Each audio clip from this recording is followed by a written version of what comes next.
It was just another regular day at Kingsley Enterprises, or so everyone thought. A well-dressed woman walked into the bank, looking like any other customer. But what the employees didn't know was that she wasn't just any customer. She was the woman who founded the very bank they worked for. And today, she was about to get the revenge she had been planning for years. But the real question was, would they even recognize her for who she truly was before it was too late? The sun had just begun to rise, casting a warm glow over the sleek glass building that stood tall in the heart of the city. Inside, everything appeared flawless, from the shiny marble floors to the neatly arranged desks. The bank was known for its high-end services and reputation for handling millions, but to the employees, it was just another ordinary day at work. The sound of heels clicking on the floor echoed throughout the halls as people in expensive suits passed each other, talking about business deals, promotions, and numbers. Among the sea of confident professionals, there was a woman who walked in, dressed in a simple outfit that didn't quite fit the usual corporate attire. She wore a modest blouse and slacks, her hair neatly pulled back, but her calm expression hinted that she wasn't an ordinary customer. No one took much notice of her at first. She walked in through the automatic doors and approached the front desk where a young woman sat typing away on her computer. The woman at the desk glanced up briefly, her eyes scanning the woman's outfit, noting the absence of a designer suit, and then went back to her work, clearly not expecting anything out of the ordinary. The woman, who was here for a simple banking transaction, stood quietly by the counter, waiting. She'd come to deal with some routine paperwork, nothing more. But as she waited, she couldn't help but notice the cold air in the bank. It wasn't just the temperature, but the way the employees interacted with each other, so formal, so distant. She had been in this bank many times before, but today something felt different. It wasn't the marble floors or the glass windows, but the way people looked past her. Their eyes didn't linger on her for long, almost as if she didn't belong there. After a few moments, a man in a sharp suit walked by, his face serious and his eyes focused on something far ahead. His name was Daniel, the bank's manager. He was the one who made the decisions, the one who commanded the respect of the room. He stopped in front of the counter where the woman stood, her patience slowly starting to wear thin. Without even glancing at her face, he asked in a tone that was colder than necessary, "Can I help you, miss?" His eyes were already scanning through his phone, his attention not entirely on the woman. She smiled politely and said, "Yes, I need to complete a few transactions." His eyes flickered to her attire for just a second, a momentary glance that was barely noticeable. It was enough for him to make a judgment. "You'll need to fill out the forms for that," he replied, handing her a set of papers without a hint of warmth. The woman nodded, feeling the coldness in his voice. She took the forms and sat down at a nearby table to fill them out. But as she began, Daniel's voice interrupted her again. He walked over, standing over her shoulder, looking at her with a sense of superiority. "You do realize those forms need to be properly completed, right?" His tone was sharp, a little condescending. The woman glanced up at him, her eyes meeting his, but she didn't say anything. She simply nodded. The longer she sat there, the more she began to feel the stares from the employees in the room. It was as though they were watching her every move, judging her silently. As she filled out the forms, the more she noticed the uncomfortable looks. One employee whispered to another, and they both exchanged glances before continuing with their work. She could feel it, the coldness, the disregard. For a moment she wondered if it was her appearance or something about her presence that made them uncomfortable. But she pushed that thought aside. She wasn't here to be judged. She was here to do business just like anyone else. After a few more minutes, she stood up and approached the counter again, ready to hand in her completed paperwork. Daniel looked up from his phone, his eyes scanning her once more, and then, without a smile or any warmth, he gestured to the receptionist behind him. "Take care of her," he said dismissively. The receptionist gave a quick nod, barely meeting the woman's eyes as she took the papers. The woman felt the sting of the manager's dismissal, but she didn't let it show. She quietly took a seat in the waiting area, her mind racing. Something about the way they treated her felt wrong, but she remained calm. She hadn't expected this treatment today, not in a place like this, but she knew she couldn't let it bother her. After all, this was her bank. She had built it from the ground up, and none of these people, not even the manager, knew that yet. The minutes stretched on as the woman sat in the waiting area, quietly observing the goings-on around her. The receptionist, now with her head buried in the papers, glanced at her once but quickly turned back to her work. The quiet buzz of the bank's operations felt oddly distant, as if the woman was invisible to everyone around her. A few more employees passed by, completely unaware of the woman's presence, too caught up in their own worlds to give her a second glance. It wasn't just the manager or the receptionist. Everyone seemed to be acting as though she didn't matter. The woman's thoughts lingered on the strange, unsettling treatment she had received so far. Why were they so cold to her? She wasn't some random stranger. This was her bank, a place she had helped build with her own hands. She had poured years of her life into this institution, making it what it was today. Yet, no one seemed to recognize her. It felt like a slap in the face, an unspoken assumption that she didn't belong here. The thought was jarring, but she refused to let it shake her. She took a deep breath, forcing herself to stay calm. She had been in business long enough to understand that people like Daniel, the manager, didn't see her as the founder or the driving force behind this bank. To him, she was just another face in the crowd. Another customer, nothing more.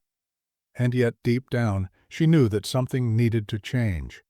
The receptionist, noticing her again, gave a polite but hurried gesture.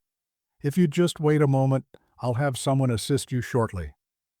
The woman nodded, though she felt a growing sense of frustration. Why was she being treated like this? She had dealt with countless transactions in the past, many of them more complex than what she had come here for today. Why had they singled her out? What was it about her that made them treat her this way? As the receptionist walked away to assist another client, the woman caught sight of a man in a dark suit, his face stern and determined, as he entered the bank. It was Robert, the bank's senior vice president. His presence commanded respect, and immediately the atmosphere in the bank shifted. Employees straightened up, and whispers rippled through the air. He had been with the bank for years and was well liked by the staff. He was the kind of person everyone deferred to, the kind of person who, in their eyes, had made it. As Robert walked past the woman, he gave her a quick nod, a small acknowledgement that went unnoticed by the others. The woman, however, felt the weight of it. She was no stranger to being overlooked. It had happened to her before, many times. In fact, it was one of the reasons she had left the corporate world in the first place. But today, she was determined not to let it slide. Today, she wasn't just a regular client. Today, she was a force to be reckoned with. The manager, Daniel, suddenly walked by, looking busy as always. But when he saw Robert, his demeanor immediately shifted. He straightened his suit, forced a smile, and walked over to greet the senior vice president with exaggerated politeness. "Good morning, Robert. How can I help you today?" Daniel's voice was much warmer now, the coldness gone as he adjusted his tone to be as deferential as possible. The woman watched the interaction, her mind racing. She was being treated as invisible. And yet, Robert, just by walking in, had changed the entire dynamic of the room. It wasn't right, and it wasn't just about her. It was about a system that had clearly shown its cracks, cracks that had been there all along, buried beneath the glossy veneer of success. And just as she was about to stand up and approach Daniel once again, ready to take matters into her own hands, she stopped. She let the moment pass. Instead of reacting, she watched, taking in the attitudes of the people around her. They were oblivious, walking through their routines, unaware of the shift that was coming. The woman knew she had to play this carefully. She wasn't here for revenge. She wasn't here to cause a scene. She was here to do something much more important, something that would change everything. The manager, still speaking with Robert, walked back towards his office, his smug expression back in place. But the woman knew that the game was about to change. What they didn't know, what none of them could possibly guess, was that the woman they had just ignored, the woman they had dismissed so easily, was the one who had the power to change their lives forever. It was time for her to make her move. As the minutes passed, the bank seemed to return to its usual rhythm. The employees continued their work, some chatting about the latest trends in finance, others buried in their tasks, and still no one paid attention to the woman sitting quietly in the waiting area. It was as if she was invisible, a ghost among the bustling professionals. She stood up, ready to make her way to the counter, but she stopped when she saw the bank manager, Daniel, walk toward her. He had finished his conversation with Robert and now seemed to have time for her. Daniel approached her with his usual confidence, but this time there was something in his step that felt a little more rehearsed, a little more forced. He stood in front of her, adjusting his tie as if preparing for some important announcement. "I'm sorry about the wait," he began, his voice smoother now, almost like he was trying to make up for his previous coldness. "Is everything in order with the forms?" He glanced at the papers in her hands, the ones she had filled out earlier. The woman didn't respond right away. Instead, she took her time, carefully folding the papers before handing them over to him. She noticed how his eyes lingered over the papers, perhaps checking for any reason to dismiss her again. There was an air of superiority in his stance, his chest puffed out slightly, as if he held all the power in the room. His eyes flickered back to her, and for a moment the woman could see the judgment in them again. It was subtle, but unmistakable. "I've gone through everything," she said calmly, her voice steady. "Everything is in order."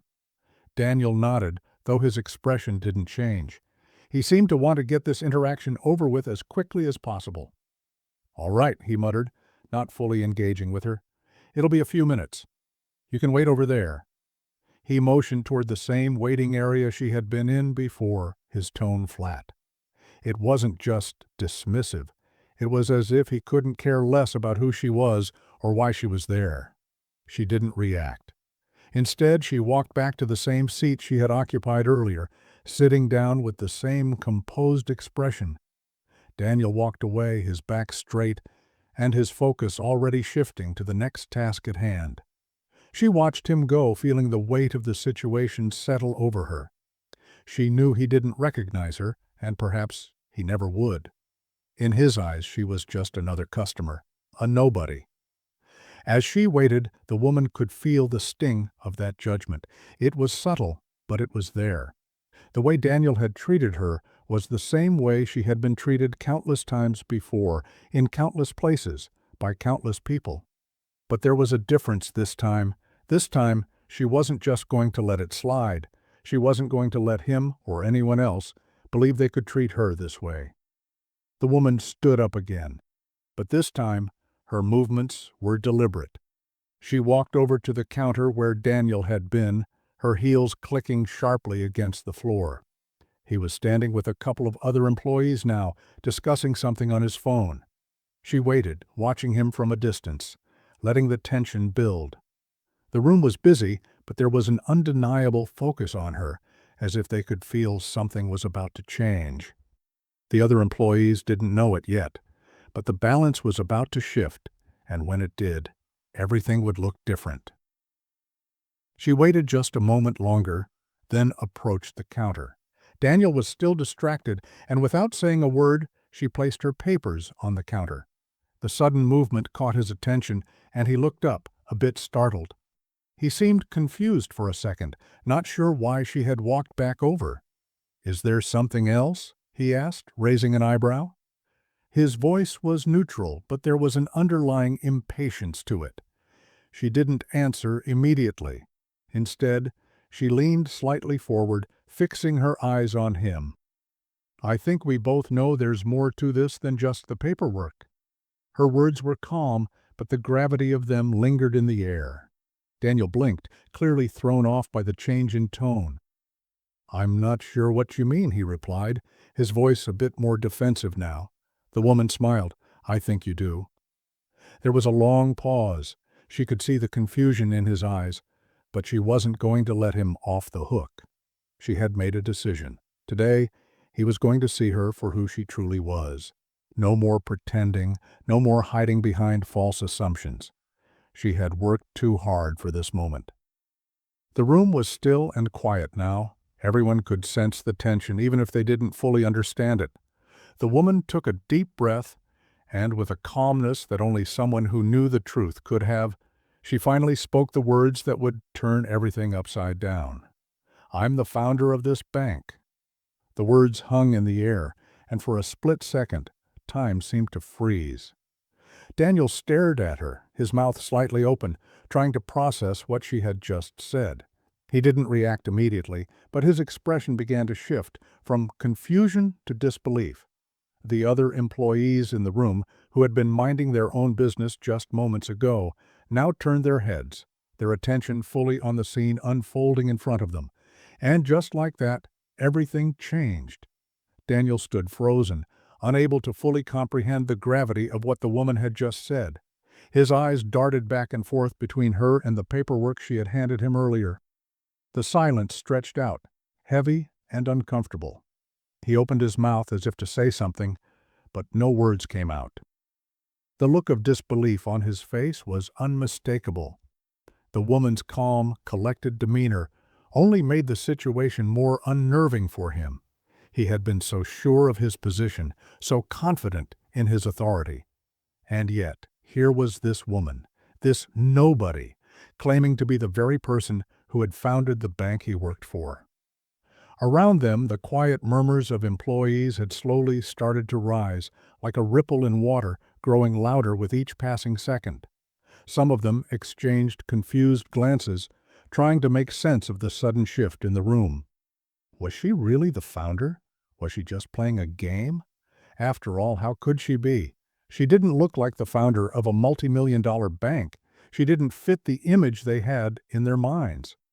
But as Daniel struggled to find his words, the woman's gaze remained steady, unwavering. She wasn't fazed by the confusion she had caused. She had expected this reaction, and she was ready for it. The disbelief in their eyes only confirmed what she had known all along. No one in this bank saw her as anything more than just another person, another face in the crowd. "I can see you don't believe me," she said, her voice soft but firm, "but I assure you, I am the one who built this institution." The woman paused for a moment, allowing her words to settle in the air. The employees in the room were now fully engaged in the scene, their curiosity piqued. Some had stopped what they were doing completely, their eyes wide with surprise. The receptionist, who had been sitting behind the counter just moments before, now stood awkwardly to the side, unsure of what to do next. Daniel, still trying to process what he had just heard, cleared his throat. Are you joking?" he finally managed to ask, his voice faltering. He had to be mistaken. There was no way this woman, dressed so simply, could be the founder of the bank. The woman's lips curled into a small smile. "Does this look like a joke to you?" she asked, her voice steady as she took a step closer to him. The change in her tone sent a chill through the room. There was no amusement in her eyes, no trace of humor. Her calm composure only made her words hit harder. "Look, I understand that this might be a shock to you," she continued, "but the fact is, I've spent years building this company from the ground up. Every decision, every expansion, every policy was made by me. I've been working in this bank long before you ever set foot here." The room was completely still now. The employees stood in shock, unsure of what to believe. Some of them had worked at the bank for years, but none of them had ever heard of the founder, let alone seen her. She had never been a part of the daily grind that made the bank run. She had never walked through these halls as the boss. The woman's words were like a veil being pulled back, revealing the truth they had all been blind to. Daniel, still in disbelief, shook his head. "But you're not on any of the staff rosters. You're not listed in the directory. How could you—" "I don't need to be listed," the woman interrupted him, her tone sharp now. "I've been away for a long time. I don't need to wear a suit or be on every roster to remind you of who I am. I built this bank, and you should have treated me with the respect that comes with that." There was a long pause. The weight of her words hung heavily in the air, and the realization began to sink in. The employees who had once ignored her, who had dismissed her as unimportant, now saw her in a new light. The woman wasn't just anyone. She wasn't just some random customer who had walked into the bank. She was the reason the bank existed in the first place. And then the silence was broken by a voice from across the room. Robert, the senior vice president, who had been watching the scene unfold from a distance, stepped forward. His presence was commanding, and the moment he moved, everyone's attention shifted to him. He had been quiet until now, but his eyes locked on the woman, and something in his expression changed. He seemed to recognize her, not just as someone who had built the bank, but as someone he had forgotten. "Is it true?" Robert asked, his voice quieter now, almost reverent. "Are you really the founder of this bank?" The woman nodded slowly, her expression never wavering. "Yes," she said simply, "I am." For a moment, everything seemed to come to a standstill. No one spoke, no one moved. They were all processing what had just been revealed. Robert turned to Daniel, his gaze hardening as he took in the manager's confused, flustered expression. The realization was dawning on him, too. Daniel had just made a massive mistake, one that he would never be able to undo. Robert's gaze moved back to the woman. "We need to talk," he said, his voice tinged with both surprise and a touch of guilt. "Privately." The woman didn't respond right away. She simply gave him a small nod, and with that, the rest of the bank seemed to fade into the background. What had started as a simple transaction had now turned into something much bigger. The game had changed, and no one could turn back now. The woman had just taken the first step in reclaiming the power that had always been hers. The world around her had shifted, and there was no going back. The room fell silent as the woman exchanged a brief, knowing look with Robert. Daniel stood by, still in a daze, his expression caught somewhere between disbelief and embarrassment. Robert turned and gestured for the woman to follow him, moving swiftly towards the office in the back of the bank. He didn't wait for Daniel or anyone else. His attention was entirely focused on the woman now, and everything else seemed to fade into the background. As they walked down the hall, the woman's heels clicked against the polished floor, a rhythmic sound that felt oddly loud in the otherwise quiet building. Robert, a man accustomed to having control of every situation, didn't speak as they walked. His face was set, his thoughts clearly racing. The woman didn't feel the need to fill the silence with small talk. She was letting him process everything, letting the weight of the situation sink in.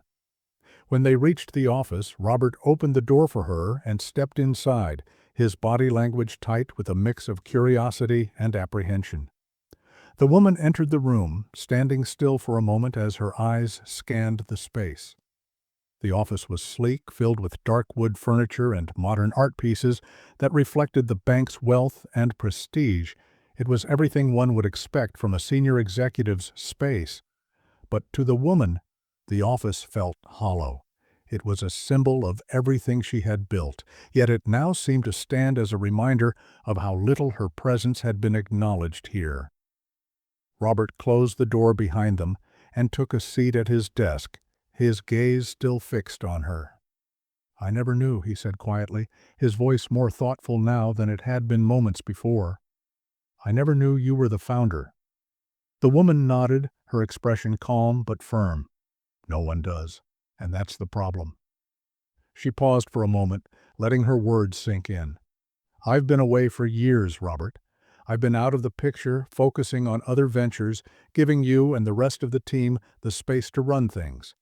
But I never thought it would come to this, people assuming that I was just another customer, someone who didn't belong here." Robert's face softened, his earlier sense of authority replaced by something else, perhaps regret. "I'm sorry. I didn't realize how much you had to sacrifice to build this place. I've only known you as the quiet partner who stayed out of the spotlight." He sighed, running a hand through his hair. "It's hard to imagine someone who built this bank would be treated like that." The woman met his gaze, her voice steady but carrying a hint of frustration. "That's exactly it. I was treated like I didn't matter. I've watched as people I trusted, looked right past me, dismissing me without a second thought." She took a slow breath, her eyes narrowing slightly. "I don't want apologies, Robert. I want change. I want to make sure this never happens again, to me or anyone else." There was a long silence as Robert absorbed her words. He leaned back in his chair, his fingers tapping lightly on the desk as he thought. Finally he spoke, his voice slow but measured. "What do you want me to do?" The woman's response was immediate, her voice gaining strength. "I want to make it clear that this bank will never again tolerate discrimination, not in how we treat clients, not in how we treat employees. There has to be accountability." She paused, allowing her words to settle. "And it starts with Daniel. He needs to understand that people like him can't keep getting away with this kind of behavior. He needs to know that his actions have consequences." Robert looked at her, his expression one of quiet understanding. He had known Daniel for years, respected him even, but he couldn't ignore what had just happened. "You're right," he said finally. "He can't keep working here." The woman nodded, her eyes steady on him. "And it's not just about Daniel. It's about everyone in this building. It's about creating a culture that values respect over status, that understands the importance of treating everyone with dignity, regardless of their appearance or position." Robert sat back in his chair, his gaze intense. "This is going to shake things up. Are you ready for that? Are you ready for the fallout?" The woman didn't hesitate. "I've spent my life building this bank, Robert.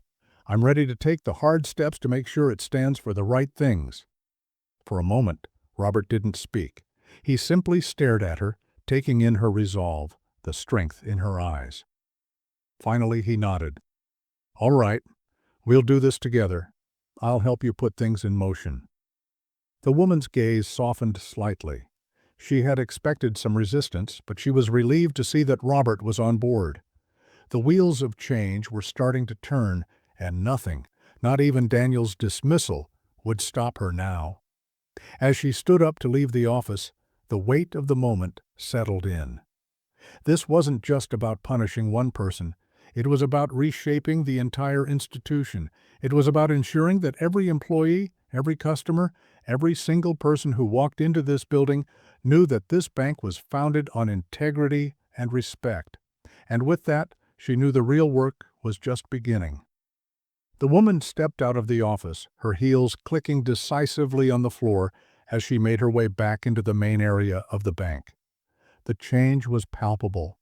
There was an undercurrent of anticipation now, a thick tension that had settled in the air since her conversation with Robert. As she walked past the employees, she could feel their eyes on her, each one uncertain, questioning, and, perhaps for the first time, aware of who she truly was. Daniel, still looking flustered from the earlier confrontation, was standing by the reception desk. His eyes flicked to her as she approached, but he didn't speak. His posture was stiff, his usual confident demeanor nowhere to be found. It was clear that the woman's revelation had unsettled him, and the silence between them spoke volumes. The receptionist, who had been glancing nervously at the scene earlier, now gave a polite, nervous smile. The woman nodded at her, acknowledging the unease that seemed to have spread throughout the room.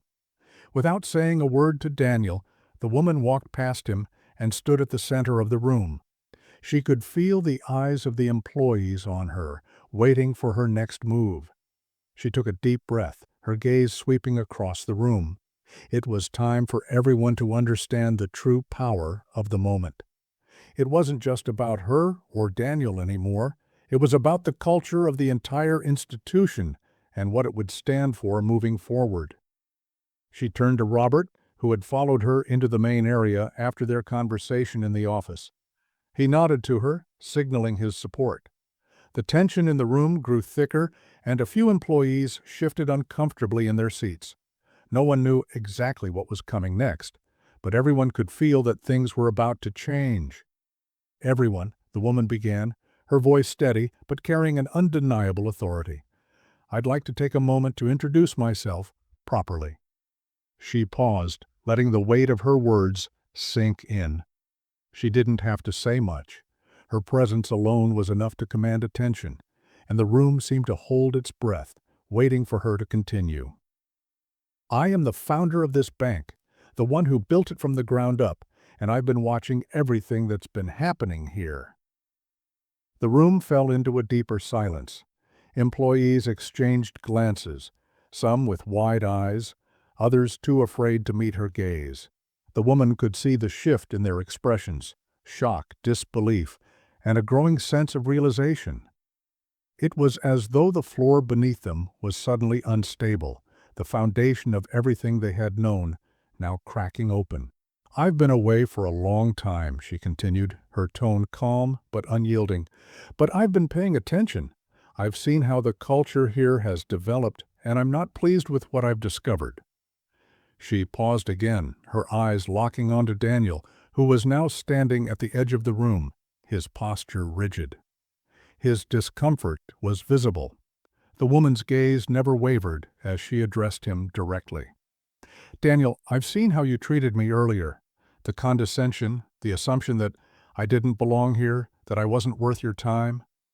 I'm sure you thought you could get away with it, but I'm not going to let that slide." Daniel's face turned a deep shade of red. His mouth opened and closed as he tried to form a response, but the words didn't come. He looked around, hoping for someone to step in, but no one did. The silence was deafening. The realization had fully set in. He had been caught, and now there were consequences. The woman didn't let the moment drag on. "This isn't just about me," she said, her voice rising slightly, enough to be heard by everyone in the room.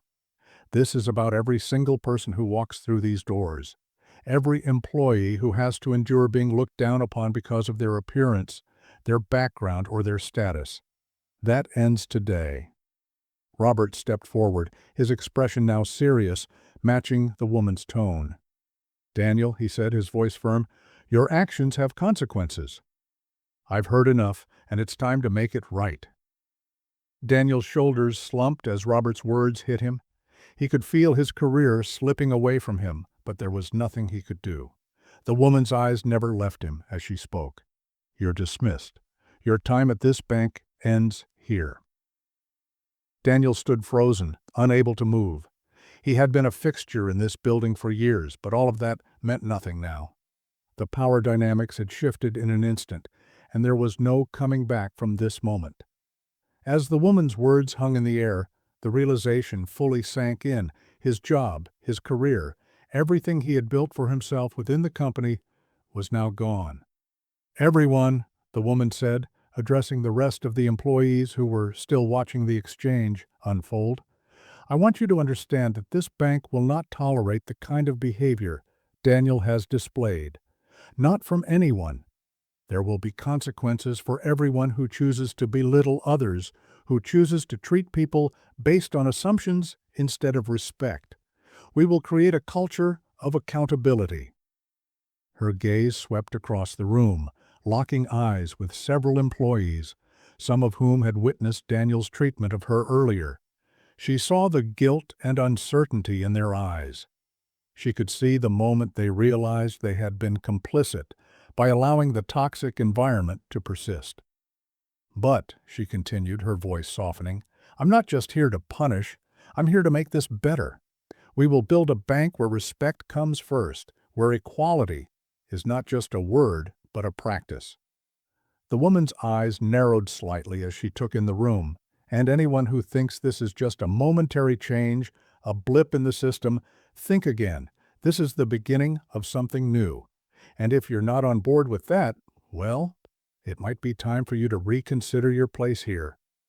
With that, the room seemed to exhale collectively, the weight of her words lingering long after she had finished speaking. The silence that followed wasn't one of tension anymore, but of a deep, unsettling awareness. Change had come, and there was no going back. The room remained still, the silence stretching out in a way that felt almost suffocating. The employees, once so confident and accustomed to the routine of their high-powered lives, now stood frozen in place, unsure of what to do or say. The woman's words had left a mark, one that none of them would forget any time soon. She had made it clear that there would be no tolerance for the behavior that had been allowed to fester within the walls of the bank. And that wasn't just a threat. It was a promise. Robert, standing beside her, looked around the room, his face reflecting the weight of what had just transpired. He had been part of the problem too, having allowed the culture of exclusion and judgment to persist for so long. Now he saw that the woman's return, her return to power, was the only thing that could right the wrongs that had been done. He turned toward her, his eyes filled with a mix of respect and regret. "I want to make this right," he said quietly, his voice carrying the sincerity of his words. "I know I've been part of the issue, and I want to help fix it." The woman nodded, her expression softening, just slightly. She had known Robert for a long time. She knew his intentions were genuine, and while it would take time to rebuild the trust that had been shattered, his support was a step in the right direction. "We can fix this," she said, her voice calm but resolute. "But it's going to take work from all of us. We have to start from the top and work our way down. We need to set an example." The employees who had been standing awkwardly in the background began to shift, murmuring among themselves. There was a sense of unease in the air, but also an undercurrent of hope. They had just witnessed the foundation of everything they had known being shaken to its core. The question now was what would come next. The woman turned back to Daniel, whose face had gone from red to pale, his shoulders sagging in defeat. He stood there like a man waiting for his sentence. There was no denying it anymore. His position in the bank had been obliterated in an instant. The realization of his actions, his treatment of the woman, and the consequences of his arrogance had hit him like a tidal wave. "You're fired, Daniel," the woman said, her tone calm but unwavering. "And not just because of today. This was a long time coming. Your behavior, your attitude, it's unacceptable." Daniel opened his mouth, his voice weak and pleading, but no words came out. He had no defense, no excuse for what he had done. He had treated her with disrespect, thinking she was just another nobody. And now, as he stood there facing the woman who held his future in her hands, he realized how gravely he had misjudged the situation. The woman turned her gaze to the rest of the room. "This is a wake-up call for all of us. No more excuses. No more tolerating a toxic culture. We are here to build something better." Her eyes scanned the room, locking onto different employees as she spoke. "You will be held accountable for your actions, but more importantly, you will also be held accountable for the way you treat each other from now on." Her words seemed to hang in the air, a reminder of the transformation that was taking place. The silence lingered for a moment longer, but this time it wasn't uncomfortable. It was the kind of silence that precedes change, change that was desperately needed. As the woman turned away from Daniel, she knew that the hard part was over. The decision had been made. Now, the work to rebuild, to create a bank based on integrity and respect, had just begun. As the room slowly returned to its natural rhythm, the woman could sense that things had shifted. People weren't as sure of themselves anymore. The confidence in their steps, their voices, had faltered. They were no longer in control of the narrative. She had taken the reins, and now it was clear that the foundation of this institution was about to be rebuilt from the ground up. "Robert, let's start the process," the woman said, turning back to him. He nodded, understanding the weight of her words. The power dynamics had been shattered, and now it was time for the bank to reflect the values they would stand for moving forward. "I'll make the necessary calls," Robert replied, his voice steady. "We'll start with a meeting with the senior staff. We'll work on restructuring and creating a plan to ensure accountability. It's going to be a long process, but I'm committed to seeing it through." The woman gave him a small nod. She knew that changing the culture of an entire institution wouldn't happen overnight. There would be challenges ahead, resistance, doubts, the usual reluctance to change. But she was ready for it. She had faced worse before. And this was not just about her, but about creating a place where people could thrive without fear of discrimination or being belittled based on their appearance or status. Before she left the room, she turned to the employees, who were still standing there, unsure of what the next steps would be. "Today marks the beginning of a new era for this bank," she said, "an era where respect is not a privilege, but a requirement.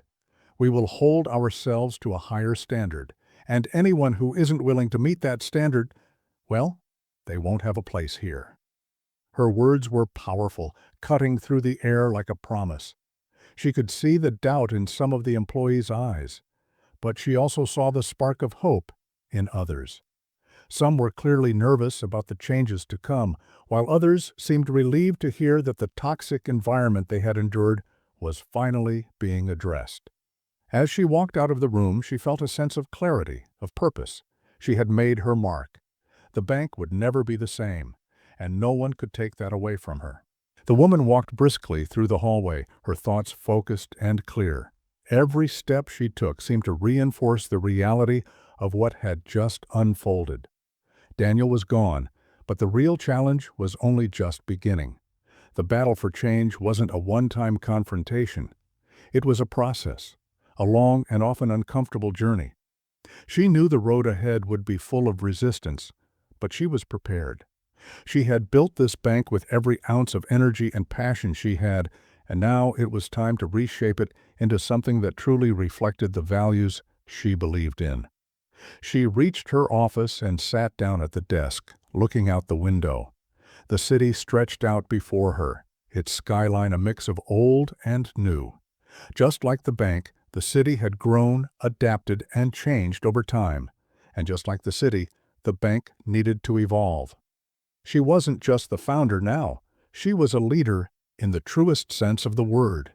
She had a responsibility, not just to the people who worked for her, but to the clients who trusted the bank with their finances.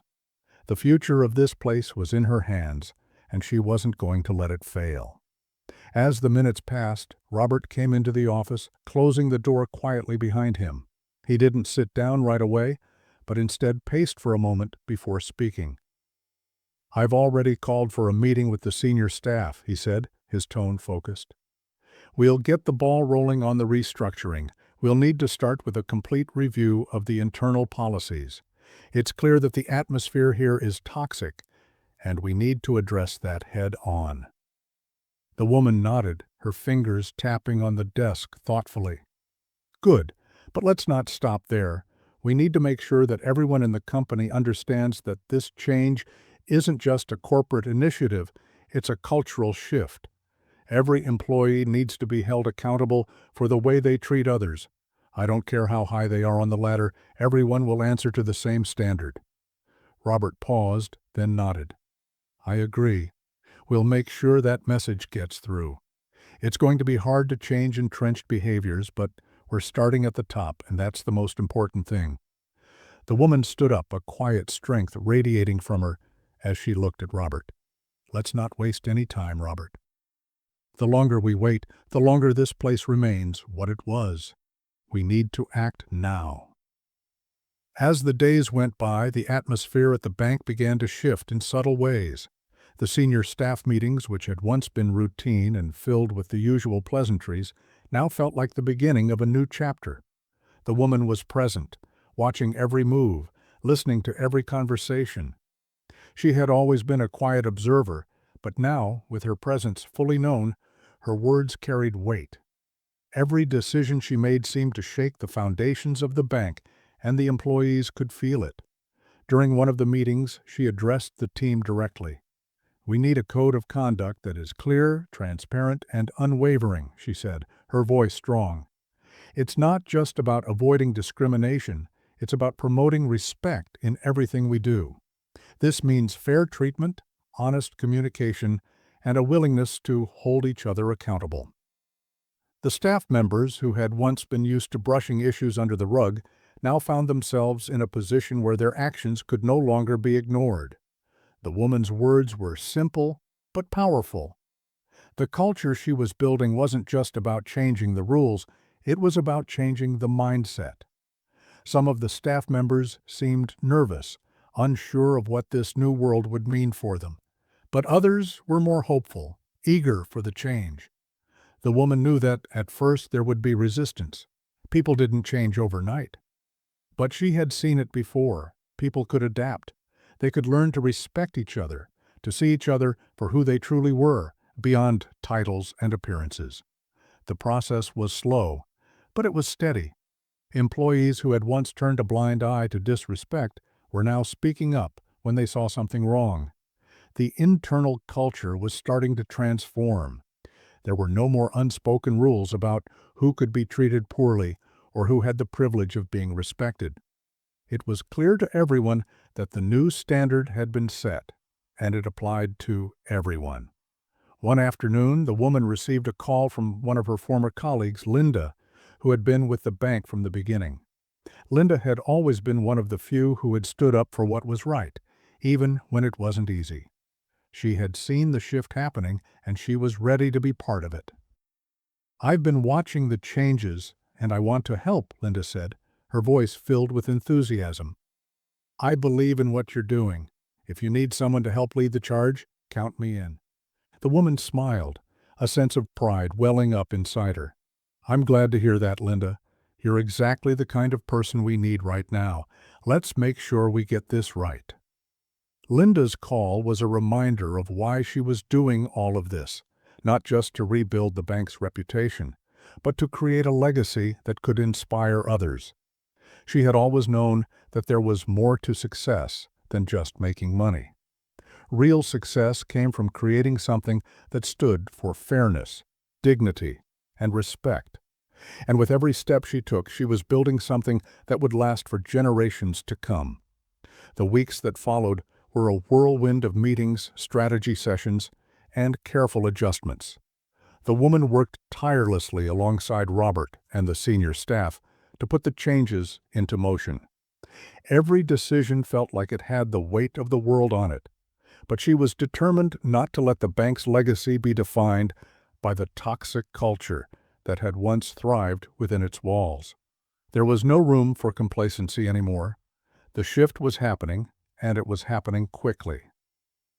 One afternoon, the woman gathered the entire staff in the main conference room for a company-wide meeting. It was time for her to speak to everyone at once, to make it clear that the transformation wasn't just a top-down initiative, it was a shared responsibility. She stood at the front of the room, her posture tall and confident, her eyes sweeping over the faces of the employees who had once looked at her with indifference. "Today we begin a new chapter," she started, her voice steady but powerful. "A chapter where respect isn't optional, where every person in this company, regardless of their role or background, will be treated with dignity and fairness. This is not a suggestion. It is our new standard." The room was filled with a mixture of reactions. Some employees looked apprehensive, others seemed relieved. But no one could deny that her words carried weight. There was a shift in the air as people realized the change wasn't just about policies or procedures, it was about a complete cultural overhaul. "I know it won't be easy," she continued. "Change never is. But we're all in this together. Every single one of you plays a part in how we move forward. We have to be the example of integrity, accountability, and mutual respect. If you're not willing to commit to that, then this company is no longer the right place for you." She let the words hang in the air, allowing them to sink in. The employees who had once been complicit in the discriminatory behaviors, those who had stood by silently, now had to make a choice. Were they going to be part of this new culture, or would they resist it? The silence in the room was thick. No one spoke immediately, but the tension was palpable. The woman could see the doubt in some eyes and the determination in others. This was a pivotal moment.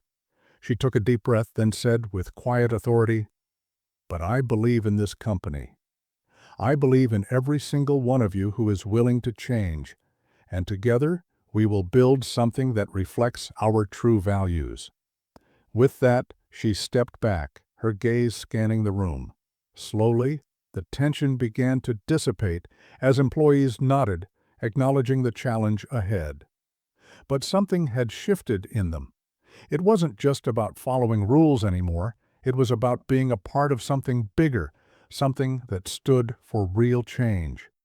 As the days turned into weeks, the changes started to become visible. The atmosphere at the bank was transforming, though not without its challenges. The woman knew that it would take time for the full effects to show. People didn't change overnight, and old habits, especially those rooted in prejudice, were difficult to break. But the groundwork had been laid. The conversations were no longer just about business and numbers. They now included discussions about workplace culture, respect, and accountability. The woman was constantly in meetings, making sure that the new values were being integrated into every aspect of the bank. From hiring practices to performance reviews, from client interactions to internal communication, everything had to align with the new vision. One of the first initiatives they launched was a mandatory training program on diversity, equity, and inclusion. It was not just a seminar where employees would sit and passively listen to a lecture. It was interactive, challenging, and thought-provoking. The woman wanted the employees to truly understand the impact of their actions and to confront the biases they may not even realize they held. At the same time, she worked closely with Linda to revamp the internal communication system. They needed a transparent way for employees to voice concerns, report discrimination, or share ideas about how to improve the work environment. It was essential that the staff felt heard, that they knew they had a platform where they could bring up issues without fear of retaliation. The first few weeks were difficult. There were awkward moments, uncomfortable conversations, and some resistance. But the woman remained steadfast. She knew that every step was a necessary one. Slowly but surely, she saw the transformation she had been hoping for. Employees who had once kept their heads down, who had been content to let things slide, now started to speak up. They became more engaged, more invested in the culture they were building together. One day, after a particularly grueling meeting, Robert approached the woman in her office. His expression was thoughtful, his usual confidence replaced by something more introspective. "I can't believe the change I'm seeing," he said, his voice low. "I'm amazed at how people are starting to open up. It's not perfect, but we're getting there." The woman looked at him, a small smile tugging at the corner of her lips. "We're not there yet, but we're on the right path, and that's what matters." It wasn't just about eliminating the past, it was about creating a future where respect was the foundation of everything. And every day, as the bank grew stronger, the woman knew she was making a difference, not just in the lives of the people working in the bank, but in the community the bank served. It wasn't about revenge or settling old scores. It was about building something that would last, a company that would be remembered for its commitment to integrity, equality, and respect. And that was only the beginning. The changes in the bank weren't just cosmetic anymore. They were deeply rooted in the way business was done, in the way people interacted with one another, and in the way employees approached their roles. There was still work to be done, but the transformation was undeniable. The woman had set a new tone, one that radiated from the very top of the company all the way down to the lowest level of staff. It wasn't just about enforcing rules, it was about creating a culture that people could believe in. As the weeks passed, it became clear that the bank's new approach was not only improving internal dynamics, but also changing how clients viewed the company. More clients, especially those who valued ethics and equality, began seeking out the bank for their business. word had spread both internally and externally that Kingsley Enterprises had become a place where respect and integrity were not just buzzwords, but real guiding principles. One afternoon, the woman sat in her office reviewing some of the new client contracts that had come in. The numbers were good, better than expected, actually. But what stood out the most was the feedback from clients, many of whom expressed how impressed they were by the changes the bank had made. They appreciated the transparent communication, the new policies around fairness, and the way employees treated them with respect, regardless of their position. She leaned back in her chair, a quiet satisfaction settling over her. This was the kind of success she had always wanted, not based solely on financial growth, but on building something that made people feel valued. And it wasn't just the clients. It was the employees, too, the ones who had stayed, the ones who were committed to making the change work. Robert walked in, holding a few reports in his hand. He smiled as he entered, clearly pleased with what was unfolding. "The results are showing," he said, handing her one of the reports. "We're seeing more positive feedback from clients, and the new training programs are really starting to have an impact. People are talking about the culture shift, and it's not just lip service anymore." The woman looked at the report, feeling a wave of pride wash over her. The numbers didn't lie. "I knew it wouldn't be easy," she said softly, "but I also knew it would be worth it. We're just getting started." She paused for a moment, her thoughts drifting back to the day she had walked into the bank as a customer, unnoticed and disregarded. The irony wasn't lost on her. She had fought so long to be seen, to be recognized, and now the bank was being seen for what it truly was, built on hard work, commitment, and integrity. She had turned a corner, and now it was about building on that momentum.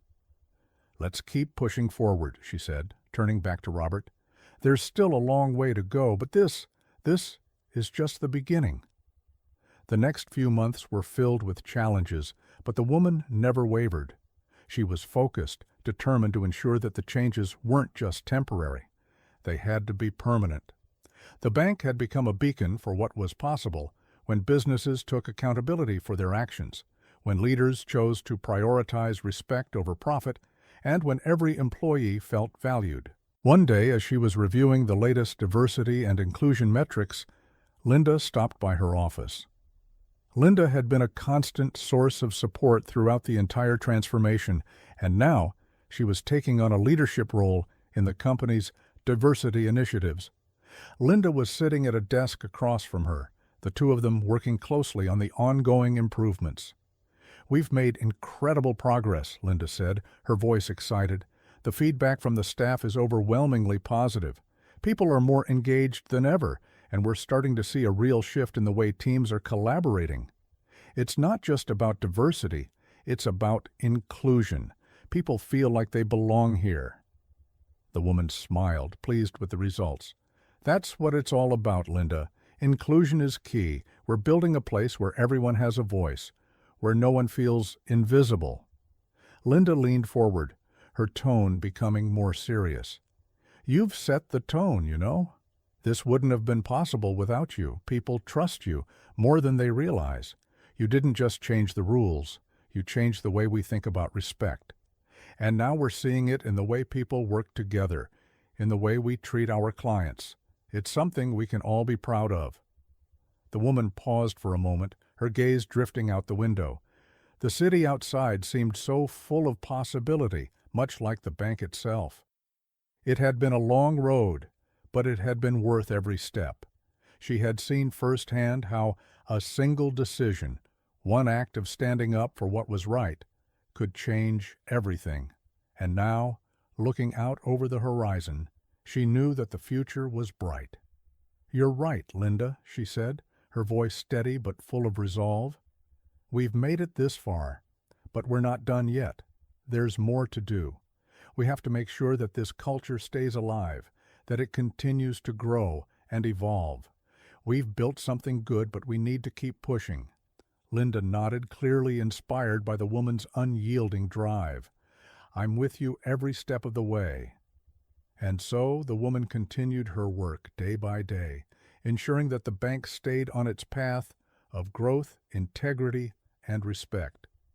The lessons learned in the process, the challenges faced, and the victories won were all part of a larger vision to create a space where people of all backgrounds, all races, and all walks of life could work together to build something truly great.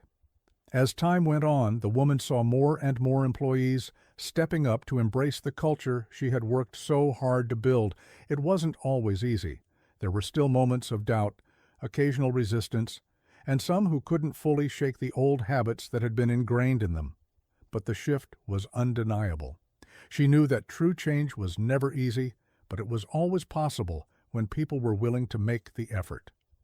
One of the most significant changes was how employees started to interact with one another.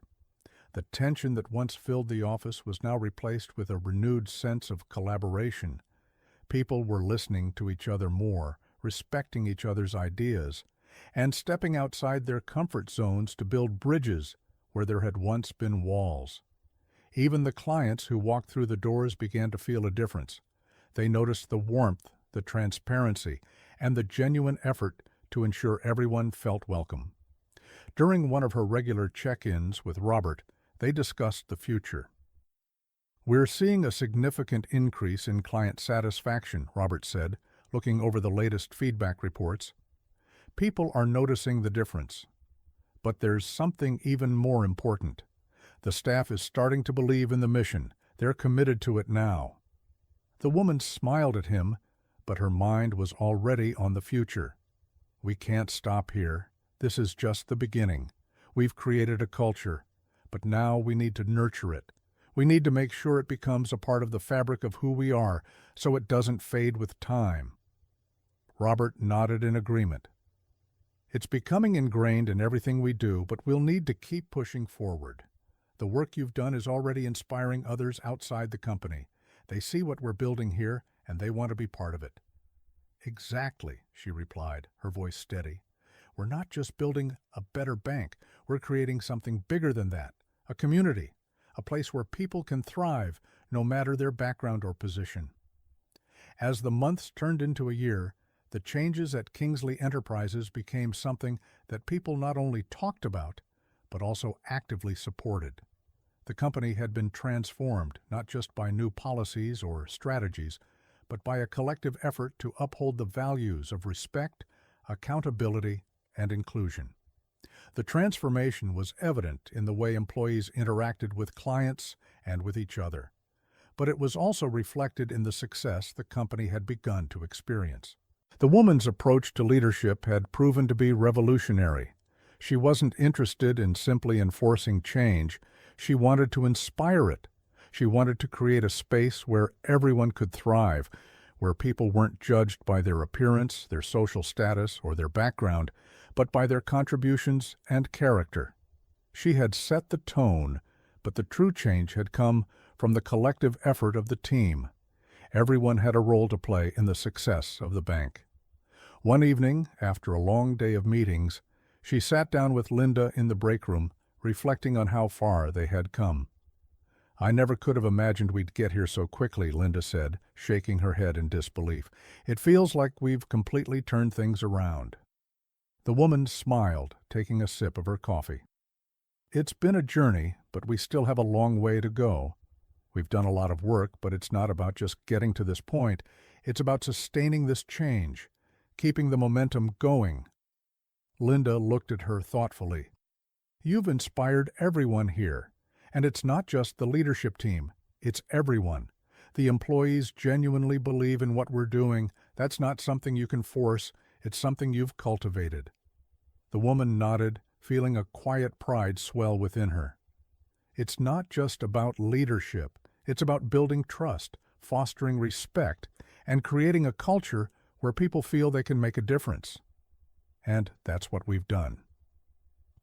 With each passing day, Kingsley Enterprises became known not just for its success in the financial world, but also for its commitment to creating an inclusive, respectful workplace. People outside the company began to take notice. Partners, potential clients, and even competitors acknowledged the radical shift that had taken place at the bank. The woman had made her mark on the company, but more importantly, she had made a mark on the industry itself. A few months after the transformation was in full swing, the woman received an invitation to speak at a national business conference. It was a prestigious event, and the invitation was a direct acknowledgement of her leadership in transforming her company into a model of workplace inclusion. She had built something worth celebrating. As she stood on the stage, addressing hundreds of business leaders, she spoke about the journey of Kingsley Enterprises, the challenges they had faced, the resistance they had encountered, and the successes they had achieved. But she didn't just focus on the bank, she focused on the bigger picture. "This isn't just about what we've done at Kingsley Enterprises," she said, looking out over the crowd. "It's about what businesses everywhere can do. It's about creating environments where people are treated with dignity, where they can contribute without fear of discrimination, and where respect is not just a policy, but a way of life." The room was silent as she spoke, and when she finished, the audience erupted into applause. She had become more than just the CEO of a successful bank. She had become a symbol of what leadership could look like when it was grounded in integrity, empathy, and respect for others. After the speech, she spoke with several other leaders in the industry, sharing ideas and discussing how the principles that had transformed Kingsley Enterprises could be implemented in other companies. She didn't just want her success to remain isolated, she wanted to see other businesses rise to the same level of accountability and respect that her bank had achieved. Years passed, and Kingsley Enterprises continued to thrive. The woman's vision had not only reshaped her own company, but had also sparked a wider movement within the industry. Other companies began to follow her lead, implementing similar policies and practices to foster diversity, inclusion, and respect within their own organizations. Looking back, the woman realized that the hardest battles had been the ones fought within the walls of Kingsley Enterprises. The skepticism, the doubts, the resistance, it had all been part of the process. But now, as she stood on the balcony of her office, watching the city below, she knew that the company she had built was more than just a financial powerhouse. It was a beacon for what was possible when businesses took responsibility for the well-being of their employees and clients. She had succeeded in changing the culture of Kingsley Enterprises, but more than that, she had changed the way business was done in an entire industry. Her journey had been long, but the lessons learned along the way had shaped her into a leader who would never stop pushing for what was right. The work was far from over, but she knew that, with every step forward, she was creating a legacy that would inspire future generations of leaders to prioritize respect, equality, and accountability. As she turned from the window, her gaze falling on the bustling office floor below, she smiled to herself. This was what success truly looked like, not just in profits, but in people.